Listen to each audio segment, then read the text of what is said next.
Eu disse há pouco, e fiz até um vídeo pro meu canal lá dizendo o seguinte hoje.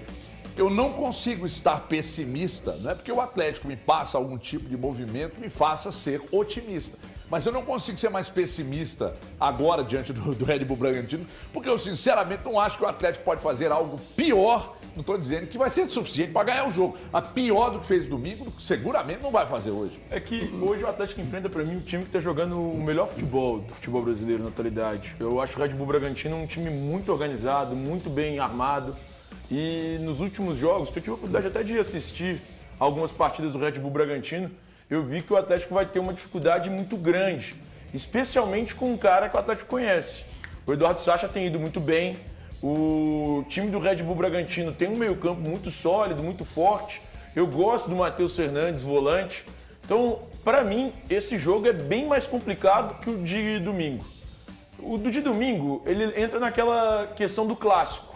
Mas o jogo diante do Red Bull Bragantino é, para mim, diante da equipe que joga hoje o melhor futebol no Brasil.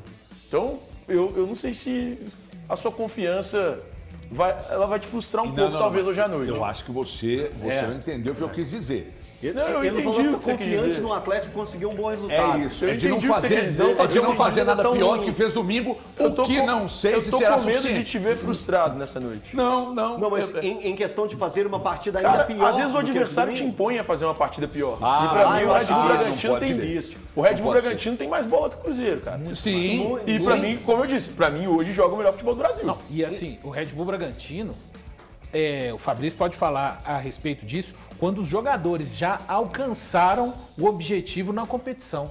Eles estão na fase bônus. Literalmente do que muitos treinadores, os que gostam de praticar futebol, né, Thiago? Diferente de uns aí que você gosta, que gostam do antifutebol. Gosta de campeão e vencedor, valor. Independente da bola, exatamente. Os jogadores do Red Bull Bragantino, eles estão desfrutando do campeonato. Sim. É importante lembrar que mesmo o Flamengo bagunçado foi neste mesmo estádio e tomou um baculejo do Red Bull Bragantino. Baculejo é muito bom. Então, assim, é uma equipe... Foi 4, né? Foi 4 e poderia ser mais. Exato. Hoje a maior invencibilidade do campeonato, um time que tem a menor média de idade, joga solto o Red Bull Bragantino. O Atlético tem um adversário complicadíssimo. Se você pegar os últimos 5 jogos da equipe do Bragantino, são 4 vitórias e um empate. Então você vê que o time está numa sequência muito boa, está acreditando no potencial da equipe e que ainda pode sim alcançar o Botafogo. É uma equipe que olha para o Botafogo e vê essa diferença. A diferença pode cair para 4 ao final do jogo. Que joga uma pressão na equipe do Botafogo, que tem um jogo adiado, que é o jogo contra o Fortaleza. Então, o empenho dessa equipe do Bragantino hoje para conseguir os 3 pontos em cima do Atlético é gigantesco, porque eles estão mirando no Botafogo.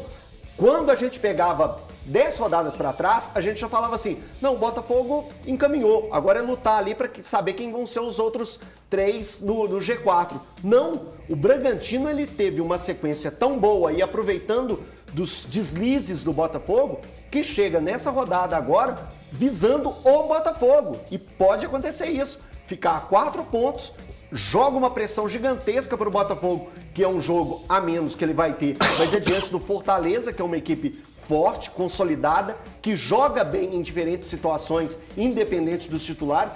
Então isso, tudo está em jogo hoje. E o Atlético pegou essa bomba de perder o Clássico domingo, que gerou uma pressão muito grande, e pela frente ele tem nada, um Bragantino extremamente motivado. O que aconteceu depois da derrota para o Curitiba, que ele foi ao Allianz e aí eu não esperava uma vitória para cima do Palmeiras no Allianz e ela acabou acontecendo com sobra, que me surpreendeu mais ainda. E me chama a atenção muito essa volatilidade do Atlético, né? Porque num jogo fora joga bem e vence, aí depois joga em casa e não joga tão bem, aí perde, depois joga, aí sai, ganha e tal. Só que... É um time que não passa com a confiança. Mas sabe o que eu acho, HG? Esse jogo contra o Palmeiras, o gol muda muito o panorama dele. O gol no início, o gol do Hulk com 2 minutos de partida, ele muda completamente. Não tem organização suficiente pra você dizer isso não, Thiago. Mas ele mesmo muda. Fazendo um gol no início do jogo, é que assim, o Atlético tem consistência. A gente tem que ver o contexto. Curitiba, é importante lembrar. A gente tem que ver o contexto, que o contexto desse caso é muito importante. Mas aconteceu contra o Coxa, o Palmeiras vive uma crise. Ou vivia até aquele jogo. Não é crise. Claro que era uma crise. Vinha de 5, 6 jogos sem vencer. Vinha do momento em que não conseguia fazer gol contra ninguém. Ninguém, absolutamente ninguém. Pegou um time que é muito inferior a ele numa semifinal de Libertadores e não conseguiu fazer gol. Pegou adversários no Campeonato Brasileiro que são inferiores a ele e não conseguiu fazer gol. Aí o Atlético chega, consegue fazer um gol com 2 minutos. A pressão toda em cima da Leila. Porque tem uma pressão. A Leila não joga, mas, Thiago. cara, tem uma pressão em cima Você quer botar a Leila jogando? Quando tem uma pressão da torcida em cima da presidente, é uma pressão geral em cima do clube. Ontem eu ouvi o André Rizek Então, falando acho um que tem negócio, dou razão pra ele. Quando tá do cacete é o Abel, quando tá ruim é a Leila. Aí não, Mas é que eu acho que as coisas têm contexto. Esse Atlético, pra mim, é organizado defensivamente. Ele é desorganizado na fase ofensiva. Ele mostrou isso no primeiro tempo, por exemplo, contra o Cruzeiro. Na verdade, Ou seja, Elton, 2 terços do campo. Elton, na verdade, a peça ofensiva do Atlético inexiste.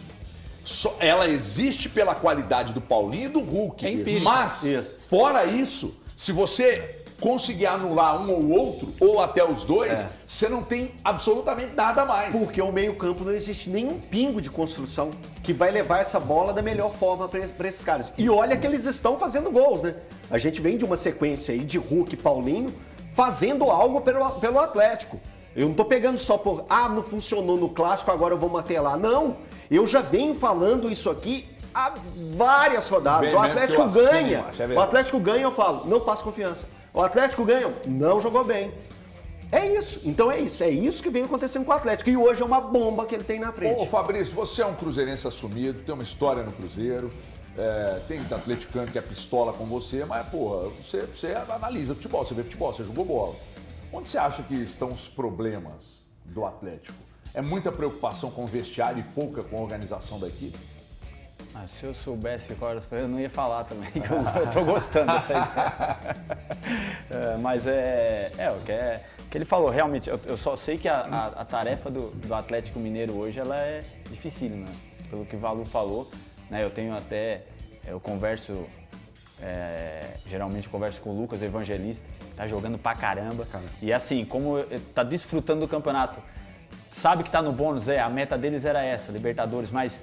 Além de tudo, ainda, a rapaziada lá ainda tem as metas pessoais, valorização de mercado, os caras confiantes. Meu irmão, a tarefa do Atlético Mineiro hoje é complicadíssima. Você sabe que eu disse uma coisa ontem aqui, Fabrício, que eu e eu acho gostaria assim, eu vejo vocês comparando com o Clássico tudo, mas aí o Clássico teve toda o fator psicológico do Clássico, aquele estreia, a pressão também no primeiro jogo deles, em casa, queriam fazer o resultado. Então, isso tudo também agora não vai entrar em campo, né? Isso também, às vezes, favoreça o Atlético Mineiro Isso favoreça o Atlético a voltar e, de repente, encontrar um Foi você que meteu aquela de Galo pra você que é íntimo, não foi? Foi. Você que meteu essa. Foi com quem, ó? Foi com o Álvaro. Álvaro Damião? Galo pra você que é íntimo. Isso virou uma coisa histórica, né? Que hoje a gente fala nos hoje lugares. Tem muita gente que fala isso. Tá no lugar, assim, fala, não, porque o Galo, cara, Galo pra você que é íntimo. Os caras metem essa aí. Ô, Fabrício, eu recebi uma informação, não consegui confirmar, e por isso não toquei adiante, mas a informação que eu havia recebido é de que o Atlético paga um bicho por vezes mais baixo do que os demais e tal. Em torno de 25% da cota. Então eu não consegui confirmar isso lá no Atlético, mas tem time que paga até 50%. Outros pagam 40%. Isso na sua avaliação, Fabrício, você está lá, aí você sabe que se você ganhar o bicho, se você ganhar o jogo, vem aquele bicho gostoso depois do jogo. Isso é um fator motivador para vocês jogadores, assim, independentemente da sua condição de vida, do salário que você ganha, você saber que vai acabar o jogo, que você vai ter uma bolada Pô, tem maluco que paga no vestiário, mas aí não é muito correto, porque aí pode ser em dinheiro, né, querido? Aí não tem tributação, então faz o Pix que é mais seguro. Mas isso é um motivador? Eu já vivi todas essas situações, né? Eu acho que é um extra, não é o principal, não é a motivação principal, né? Não tem que ser essa nunca, não tem que ser essa nunca. Em dia, um bom contrato, isso é uma motivação legal, né? Pô, trabalhar para ter um bom contrato, né? Receber em dia, pô, é obrigação. E quando vem um extra, pô, cara, é legal. A galera gosta, isso traz mais. Pô, não tem jeito. Lógico, vai falar sabe um time que faz isso? Tem que não gosta, irmão. É maluco. Mas você sabe um time que faz isso aqui ô, Thiago, não estou dizendo que isso seja um motivo pelo qual o time responde muito bem em campo, tá? Mas quem faz isso muito bem, além de ser a melhor SAF do futebol brasileiro disparado, que é do Atlético e do Itabirito, mas as pessoas não consideram porque são clubes, né? O Itabirito chegando agora na elite, mas o Atlético já é um clube que se estabilizou, com 12 milhões de contrato, irmão. Tem isso no interior do estado, não. 12 milhões de reais de contrato de publicidade, negócio maluco. O Atlético trabalha com bicho mais alto do que os demais e não tem conversa, irmão. Ganhou, recebe. Cara, sabe uma coisa que eu vejo o torcedor se incomodando com o bicho, e aí pra trazer pra realidade do torcedor, é como se ganhasse uma PLR. Não é nenhum absurdo, cara. O bicho não é nenhum absurdo. Conseguimos a meta nesse ano, nessa temporada, nesse exercício. Você vai ganhar aqui um a mais, que é a PLR. Que você, muitas vezes, o torcedor ganha. Exatamente. Não joga só por aquilo, não joga só por aquilo. O cara não trabalha os 12 meses do ano. Muitas outras coisas. Pô, vou receber participação nos lucros no final do ano. Que é tratado como um 14º. Né, exatamente. Thiago? Opa, chegou o 14º. Eu recebia. Mas eu acho que o 14º era bom pra caceta. É bom. Eu acho. É bom. Hoje em dia, O resto é bom, é o bônusinho, né? Quando pinga na conta que você não tá A audiência esperando, hoje tá boa, todo mundo aqui vai ganhar. Imagina só, Valuzinho. Chega na sala do Bernardo, sou Bernardo, diga que bater no. É porque o digital é a nossa referência. Bater no digital 5, você faz uma graça no final do programa e ele fala que sim, Valu. Nada mal, hein, Valuzinho? Dá pra pagar os remédios aí da dor de garganta. Mas, gente, falando. Aí é o seguinte, pra gente